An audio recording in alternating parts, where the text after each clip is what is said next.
दोस्तों नमस्कार, मैं राम सिंह स्वागत करता हूं आपका एग्जाम टारगेट 24 में। कैसे आप सभी? आई होप आप शानदार होंगे और आपकी तैयारी बिल्कुल जोरों शोरों पे और शानदार तरीके से चल रही होगी। बिल्कुल मस्त तरीके से तैयारी करते रहिए, पढ़ते रहिए। और हम इसमें बात कर रहे हैं बिहार शिक्षक भर्ती के लिए हिंदी के प्रैक्टिस सेशन की, जो कि पेपर 1 के लिए है, जिसमें कि 75 नंबर हिंदी के आने हैं। और इसमें टोटल पेपर 1 में 100 क्वेश्चन आने हैं, जिसमें कि आपको 75 नंबर हिंदी है। हम उसी 75 नंबर की बात 75 नंबर पर काम कर रहे हैं। चलिए लेते हैं आज के सेशन को। और ये हमारा प्रैक्टिस नंबर 6 है, इसमें हम बात करते हैं। काफ़ी इंपॉर्टेंट क्वेश्चन है, जहां आवश्यकता होगी क्वेश्चन की व्याख्या की जाएगी, तो आप उसको जो है पेपर पे नोट करते रहिए, जिससे कि आपको आसानी हो और उसको समझने में। चलिए शुरुआत करते हैं आज के पहले क्वेश्चन की। पहला क्वेश्चन लेते हैं, तुरंत का तत्सम रूप क्या है? त्वरित, त्वरंत, तुवरंत या फिर त्वरंत। तो तुरंत का जो तत्सम रूप है वो हो जाएगा त्वरित। ऑप्शन नंबर ए करेक्ट है। अगला क्वेश्चन, सखी का तत्सम रूप क्या है? सखी का तत्सम, इसमें कई सारे तत्सम रूप से संबंधित क्वेश्चन है। सखी, ये साखी है, साखी का तत्सम रूप क्या है? साक्षी, साक्ष या फिर शाखा। तो साखी का तत्सम रूप क्या है? यह है साक्षी। Option number B will be right. चलिए अगला क्वेश्चन लेते हैं, क्वेश्चन नंबर 3 पे बढ़ते हैं। उदय का विलोम क्या है? अप्रकट, अस्त, अंत या फिर ग्रस्त। विलोम पूछा जा रहा है, उदय का होता है अस्त, उदय का विलोम क्या है? अस्त हो जाएगा। ऑप्शन नंबर बी करेक्ट है। आई होप इसको आप जानते होंगे। सामंजस्य का विलोम क्या है? विवाद, कुलह, संताप या फिर द्वेष। सामंजस्य बिठाना, यानी कि सामंजस्य का विलोम क्या हो जाएगा? विवाद हो जाएगा। तो ऑप्शन नंबर ए करेक्ट है। चलिए, कुबेर का पर्यायवाची नहीं है। नहीं है पूछा गया है, ध्यान देना है आपको। नहीं है पूछा गया है, कुबेर का पर्यायवाची नहीं है असमय, धनद, धना धनाधीप या फिर धनेश्वर। नहीं है का मतलब क्या है कि यानी कि हमें बताना है कौन सा कुबेर का पर्यायवाची नहीं है। तो धनाधिप, यानी कि धनाधिप और धनद, धनेश्वर। धनाधिप, धनद, धनेश्वर, ये तीनों क्या हैं? कुबेर के पर्यायवाची हैं। जबकि असमय क्या है? ये कुबेर का पर्यायवाची नहीं है। तो ऑप्शन नंबर ए क्या है? करेक्ट है। ऊंचा का पर्यायवाची नहीं है, नहीं ऐसे पूछा गया। उतुंग, उच्च, शीर्षस्थ या फिर विशाल। ऊंचा का पर्यायवाची सबसे पहले जानिए कौन कौन सा है। यानी देखिए, उतुंग हो जाएगा, ऊंचा का पर्यायवाची उतुंग भी है, शीर्षस्थ भी है और उच्च भी है। लेकिन विशाल क्या है? विशाल ऊंचा का पर्यायवाची नहीं है। विशाल जो है ऊंचा से एक भिन्न शब्द रखता है। तो ऑप्शन नंबर डी सही है। माता पिता में कौन सा समास है? द्वंद्व, तत्पुरुष, द्विगु या फिर अव्ययी भाव समास। तो बात हो रही है माता पिता। और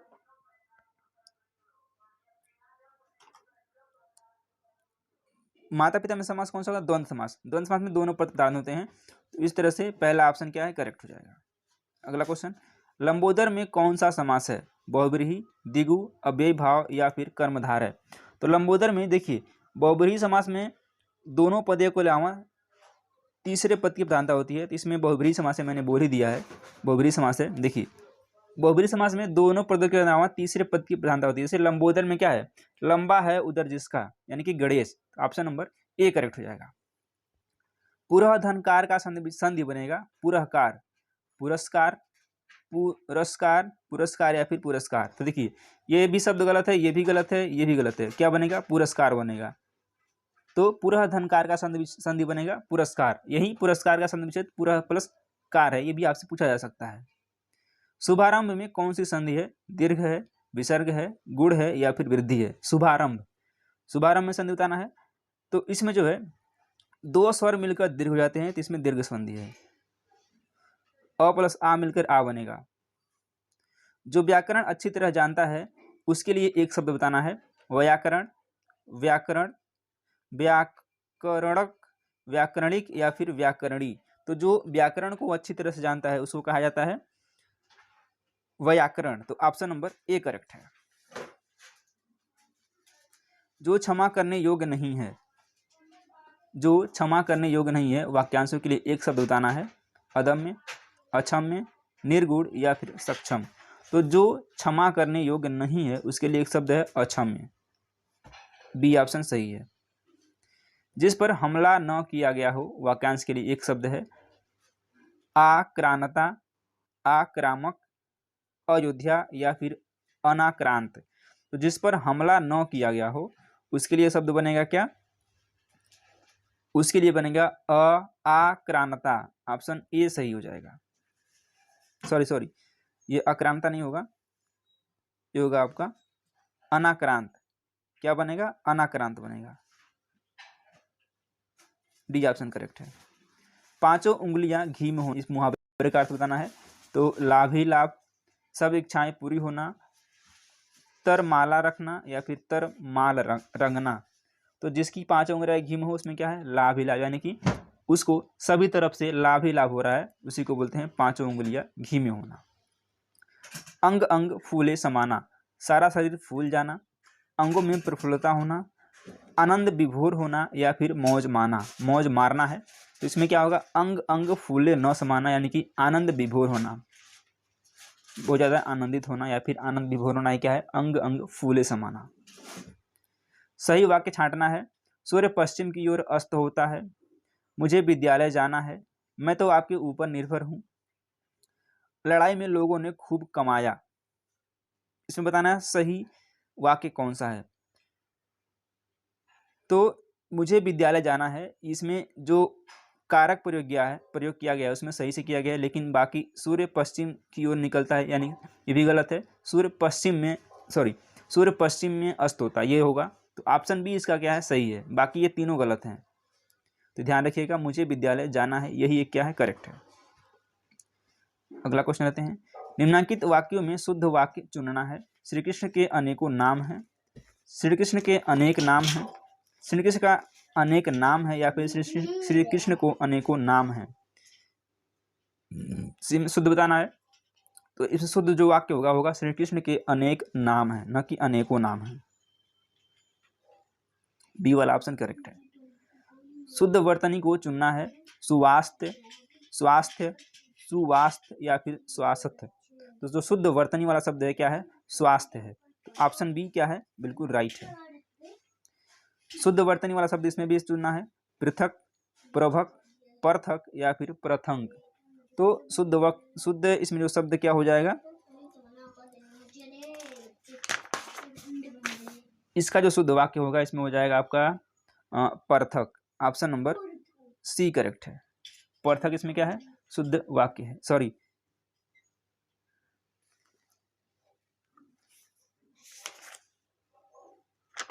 इसमें पृथक नहीं पृथक होगा। ए ऑप्शन क्या है? करेक्ट है, पृथक। नदी का बहुवचन बताना है। नदियां, नदियों, नदिया या फिर नदियों। नदी का बहुवचन बताना है। तो नदी का बहुवचन क्या होता है? नदियां होता है। ए ऑप्शन करेक्ट है। संस्था का बहुवचन है। संस्थाएं, संस्थाओं, संस्थाएं या फिर संस्थाओं। तो संस्था का बहुवचन क्या होगा? आपको अच्छी तरह आता है, ये होगा संस्थाएं। ए ऑप्शन करेक्ट है। निम्न में से कौन सा शब्द पुल्लिंग है? फजीहत, फटकार, पुटकन या फिर संकट। पुल्लिंग बताना, ध्यान रखिएगा। पुल्लिंग, तो इसमें पुल्लिंग क्या है? फटकार है। जैसे उसे फटकार लगाया गया, उसे फटकार सुनाया गया, ये होता है। तो ऑप्शन बी करेक्ट है। निम्न में से कौन सा शब्द पुल्लिंग नहीं है? इसमें पूछा गया पुल्लिंग नहीं है, इसके ऊपर पूछा गया था पुल्लिंग है। कुआं, कीर्तन, कीचड़ या फिर अंगड़ाई। पुल्लिंग नहीं है पूछा गया है, तो कौन सा इसमें पुल्लिंग नहीं है? जो अंगड़ाई है, ये अंगड़ाई स्त्रीलिंग है, ना कि पुल्लिंग है। इसे वाक्य बना लीजिए। अंगड़ाई आई, अंगड़ाई आया नहीं, अंगड़ाई आती है। पर विभक्ति का प्रयोग किस कारक के लिए किया जाता है? संप्रदान, संबंध, अधिकरण, कर्म। तो कर्ता के जो चिन्ह है उसको आप नोट कर सकते हैं। कर्ता ने कर्म को करण से संप्रदान के लिए अपादान से, अधिकरण में पय पर ऊपर। कर्ता ने कर्म को करण से संप्रदान के लिए अपादान से, अधिकरण में पय पर और संबोधन हे भोर। इसमें क्या आ रहा है? पर आ रहा है, तो अधिकरण कारक है। कौन सा कारक है? अधिकरण कारक है। C will be right. Last question आज के सेशन का। गुरु ने ज्ञान दिया, इस वाक्य में ने किस कारक के लिए प्रयुक्त हुआ है? संबंध, अपादान, करण या फिर कर्ता। तो कर्ता ने, कर्ता का चिन्ह क्या है? ने है। तो इसमें कौन सा कारक है? कर्ता कारक है। ऑप्शन नंबर डी बिल्कुल करेक्ट है। तो चलिए, उम्मीद करते हैं सेशन आपको पसंद आएगा। सेशन यदि पसंद आता है वीडियो को लाइक कर लीजिए और चैनल को सब्सक्राइब करिए। इसमें टोटल 25 क्वेश्चन थे। 25 में आपने कितने सही किए हैं कमेंट बॉक्स में कमेंट करके बताएंगे। और वीडियो कैसी लगी ज़रूर बताएं। धन्यवाद।